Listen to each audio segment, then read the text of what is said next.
آج کی ویڈیو ان اہل علم اور دانشور حضرات کے لیے ہے جو فرزندان اسلام کو 12 ربیع الاول پر اظہار تشکر اور مسرت کی حالت میں دیکھ کر غصے سے بے قابو ہو جاتے ہیں اور ان پہ تان و تشنی کے تیروں کی موسلا دھار باری شروع کر دیتے ہیں، جس میں سب سے پہلا دعویٰ تو یہ ہوتا ہے کہ یہ بدعت ہے۔ آج کی ویڈیو میں ہم یہ جانیں گے کہ کیا واقعی نبی کریم صلی اللہ علیہ وآلہ وسلم کا میلاد شریف منانا بدعت ہے۔ تو امید کرتا ہوں کہ پچھلی ویڈیوز کی طرح یہ ویڈیو بھی آپ کو پسند آئے گی، تو بغیر کسی وقت کو مزید ضائع کیے آئیے چلتے ہیں ویڈیو کی جانب۔ دوستو، سب سے پہلے میں آپ کو قرآن کریم کی ایک آیت کا ترجمہ سنانے لگا ہوں، ذرا غور سے سنیے گا۔ اے حبیب، آپ فرما دیجئے اللہ کا فضل اور اس کی رحمت سے، اور پس چاہیے کہ اس پر خوشی منائیں، یہ بہتر ہے ان تمام چیزوں سے جن کو وہ جمع کرتے ہیں۔ سورہ یونس کی آیت نمبر 58 کا ترجمہ پیش کرنے کی سعادت میں نے حاصل کی۔ اب اس کو ذرا سا میں الیبریٹ کروں گا کہ کیا اس میں اللہ تعالیٰ فرما رہا ہے۔ جب اللہ تعالیٰ کا فضل اور اس کی رحمت ہو تو منہ بسور کر نہ بیٹھ جایا کرو اور نہ ہی اپنی ہانڈیوں کو اوندھا کر دیا کرو۔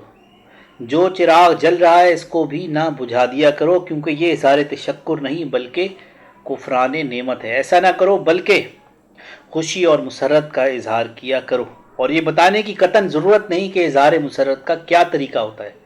جب دل میں سچی خوشی کے جذبات امنڈ کر آتے ہیں تو اپنے ظہور کے لیے وہ خود راستہ پیدا کر لیا کرتے ہیں۔ امت اسلامیہ صدیوں سے اللہ تعالیٰ کی اس نعمت عظمیٰ پر اپنے جذبات و تشکر کا اظہار کرتی رہی ہے۔ ہر سال ہر اسلامی ملک کے ہر چھوٹے بڑے گاؤں اور شہر میں عید میلاد النبی صلی اللہ علیہ وآلہ وسلم عقیدت اور احترام سے منانے کا اہتمام کیا جاتا ہے۔ ان راتوں اور ان دنوں میں ذکر و فکر کی محفلیں منعقد کی جاتی ہیں جن میں اللہ تعالیٰ کی شان کبریائی اور اس کے محبوب مکرم شفیع المذنبین کی شان رفعت و دل ربائی کے تذکرے کیے جاتے ہیں۔ سامعین کو اس دین قیم کے احکامات سے آگاہ کیا جاتا ہے۔ علماء تقریریں کرتے ہیں، ادباء مقالے پڑھتے ہیں، شعراء اپنے مضمون کلام سے اظہار عقیدت و محبت کرتے ہیں۔ صلاۃ و سلام کی روح پرور صدائیں ساری فضا معطر اور منور کر جاتی ہیں، اور اہل خیر کھانا پکا کر غربا و مساکین میں تقسیم کرتے ہیں۔ صدقات و خیرات سے ضرورت مندوں کی جھولیاں بھر دیتے ہیں۔ یوں محسوس ہوتا ہے کہ گلشن اسلام میں اثر نو بہار آ گئی ہے۔ امام ابو شامہ جو امام نووی شارح صحیح مسلم کے استاذ الحدیث ہیں فرماتے ہیں کہ ہمارے زمانے میں جو بہترین نیا کام کیا جاتا ہے وہ یہ ہے کہ لوگ ہر سال حضور صلی اللہ علیہ وآلہ وسلم کے میلاد کے دن صدقات اور خیرات کرتے ہیں اور اظہار مسرت کے لیے اپنے گھروں اور کوچوں کو آراستہ کرتے ہیں، کیونکہ اس میں کئی فائدے ہیں۔ فقراء مساکین کے ساتھ احسان اور مروت کا برتاؤ ہوتا ہے۔ نیز جو شخص یہ کام کرتا ہے معلوم ہوتا ہے کہ اس کے دل میں اللہ تعالیٰ کے محبوب کی عظمت اور عظمت کا چراغ ضیا بار ہے۔ اور سب سے بڑی بات یہ کہ اللہ تعالیٰ نے اپنے رسول کریم صلی اللہ علیہ وآلہ وسلم کو پیدا فرما کر حضور کو رحمت للعالمین کی خلعت فاخرہ پہنا کر مبعوث فرمایا ہے، اور یہ اللہ تعالیٰ کا اپنے بندوں پر بہت بڑا احسان ہے، جس کا شکریہ ادا کرنے کے لیے ہمیں بہرحال مسرت کا اظہار کرنا چاہیے۔ دوسرے محدث کا بھی بیان سن لیجئے۔ امام سخاوی کا ارشاد، آپ فرماتے ہیں کہ موجودہ صورتحال میں محفل میلاد کا انعقاد قرون ثلاثہ کے بعد شروع ہوا، پھر اس وقت سے تمام ملکوں میں اور تمام بڑے شہروں میں اہل اسلام میلاد شریف کی محفلوں کا انعقاد کرتے رہے ہیں۔ اس کی راتوں میں صدقات و خیرات سے فقراء و مساکین کی دلداری کرتے ہیں۔ حضور اکرم صلی اللہ علیہ وآلہ وسلم کی ولادت باسعادت کا واقعہ پڑھ کر حاضرین کو بڑے اہتمام سے سنایا جاتا ہے، اور اس عمل کی برکتوں سے اللہ تعالیٰ اپنے فضل عمیم کی ان پر بارش کرتا ہے۔ ایک تیسرے محدث جو ضعیف احادیث پر تنقید کرنے میں بے رحمی کی حد تک بے باک ہے، یعنی علامہ ابن جوزی، ان کی رائے بھی ملاحظہ فرما لیجیے۔ ابن جوزی فرماتے ہیں کہ محفل میلاد کی خصوصی برکتوں سے یہ ہے کہ جو اس کو منعقد کرتا ہے اس کی برکت سے سارا سال اللہ تعالیٰ کے حفظ و امان میں رہتا ہے، اور اپنے مقصد اور مطلوب کے جلدی حصول کے لیے یہ ایک بشارت بھی ہے۔ علماء کرام نے یہ بھی وضاحت کی ہے کہ محافل میلاد کے انعقاد کا آغاز کب ہوا اور کس نے کیا۔ امام ابن جوزی اسی ضمن میں لکھتے ہیں کہ سب سے پہلے اربل کے بادشاہ الملک المظفر ابو سعید نے اس کا آغاز کیا، اور اس کے زمانے کہ محدث شہیر حافظ ابن دہیہ نے اس مقصد کے لیے کتاب تصنیف کی اور اس کا ایک نام تجویز کیا۔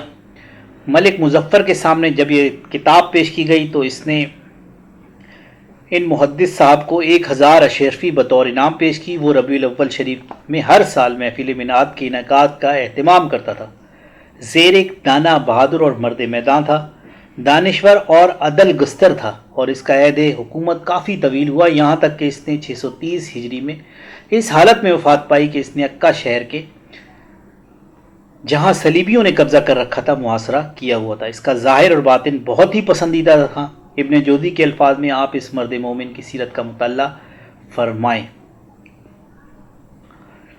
تو ابن الجوزی اپنی ایک تصنیف مرات الزمان میں اس ضیافت کا ذکر کرتے ہیں جو ملک المظفر میلاد شریف کے موقع پر کیا کرتا تھا، اور جس میں زمانے کے اکابر علماء اعظم صوفیہ شرکت فرمایا کرتے تھے۔ اس ضیافت کا یہ حال تھا جو خود اس دعوت میں شریک ایک آدمی نے بتایا کہ اس میں بھیڑ بکریوں کی 5000 سر، 10,000 مرغیاں، فیرنی کی 1,00,000 اسکورے، حلوے کے 30,000 تشت خود دیکھے جو علماء صوفیہ اور اس ضیافت میں شرکت کرتے۔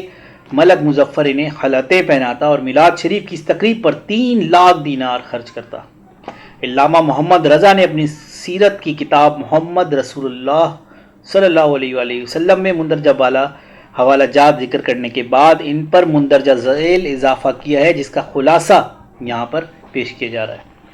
جزائر کے سلطان ابو ہمو موسیٰ بڑے اہتمام اور اجلال کے ساتھ شب میلاد منایا کرتے تھے، جس طرح مغرب کے سلاطین اور اندلس کے خلفاء اس زمانے میں یا اس سے پہلے اس تقریب سعید کا اہتمام کیا کرتے تھے۔ سلطان تلمسان کی ایک تقریب میلاد کا آنکھوں دیکھا حال الحافظ سیدی ابو عبداللہ التنسی نے راہ الارواح میں تحریر کیا ہے۔ بعض متشدد دین محفل میلاد کے انعقاد کو بدعت کہتے ہیں، اور بدعت بھی وہ جو مذمومہ ہے اور ضلالت ہے۔ بے شک حدیث پاک میں بدعت سے اجتناب اور پرہیز کرنے کا حکم دیا گیا ہے۔ اور طرف امر یہ ہے کہ بدعت کا مفہوم کیا ہے۔ اگر بدعت کا مفہوم یہ ہے کہ وہ عمل جو عہد رسالت اور عہد خلافت راشدہ میں نہ تھا اس کے بعد ظہور پذیر ہوا، وہ بدعت ہے اور بدعت مذمومہ ہے، اور اس پر عمل کرنے والا گمراہ ہے اور دوزخ کا ایندھن ہے، تو پھر اس کی زد صرف محفل میلاد پر ہی نہ پڑے گی بلکہ امت کا کوئی فرد بھی اس کی زد سے بچ نہیں سکے گا۔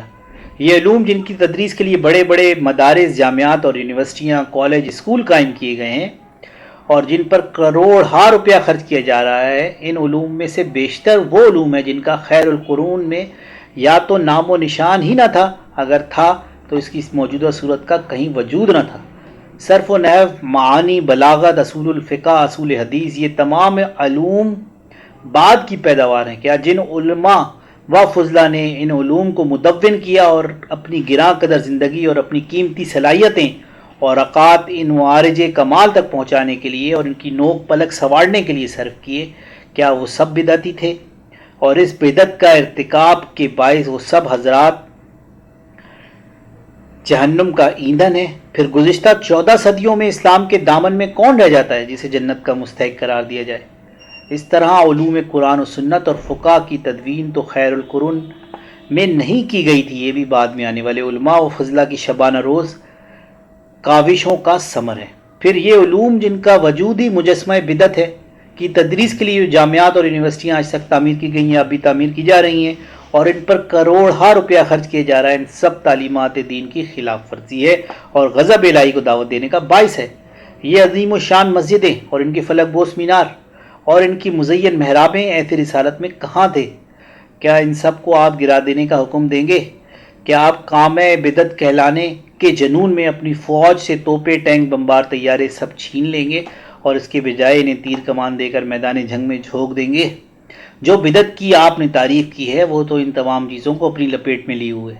کیا اسلام جو دین فطرت ہے، اس کی ہماگیر تعلیمات اور اس کی جہاں پرور روح کو آپ اپنے تنگ ذہن کے تنگ زندہ میں بند کرنے کی ناکام کوشش میں اپنا وقت ضائع کرتے رہیں گے؟ ہم ان حضرات کی خدمت میں عرض کرتے ہیں کہ علماء اسلام نے بدعت کی جو وضاحت اور تشریح کی ہے اس کو پیش نظر رکھا جائے تو اس قسم کے تہمات سے انسان کو واسطہ ہی نہیں پڑتا۔ فرماتے ہیں کہ بدعت کی 5 اقسام ہیں: واجب، مستحب، مکروہ، مباح اور حرام۔ اب میں مزید اس کی ڈیٹیل میں نہیں جاتا کیونکہ قائرین کرام مجھے یقین ہے کہ آپ اس بات سے بور ہو جائیں گے، اور لیکن آپ میری بات کا مقصد سمجھ چکے ہوں گے کہ رسول اللہ صلی اللہ علیہ وآلہ وسلم کا میلاد شریف منانا، اس دن کھانا پکانا، لوگوں میں بانٹنا، خوشی کا اظہار کرنا اور خوش ہونا، یہ واقعی ایک مستحب عمل ہے، واجب تو نہیں ہے، اگر نہیں کیا تو گناہ اس پہ کوئی نہیں ہے، لیکن ایک پسندیدہ عمل ہے، اسلاف اس کو کرتے رہے ہیں۔ جو لوگ منع کرتے ہیں خدا را ان کی باتوں میں مت آئیے اور نبی کا میلاد مناتے رہیے، انشاءاللہ آپ کا یہاں بھی بیڑا پار ہو جائے گا اور اگلے جہان میں بھی بیڑا پار ہو جائے گا۔ تو امید کرتا ہوں کہ یہ ویڈیو آپ کو پسند آئی ہوگی، اگر پسند آئے اس کو لائک کیجیے گا، اگر میرے چینل پہ نئے ہیں تو اس کو سبسکرائب کر لیجیے، پھر ایک نئی ویڈیو میں ملیں گے، تب تک کے لیے اللہ حافظ۔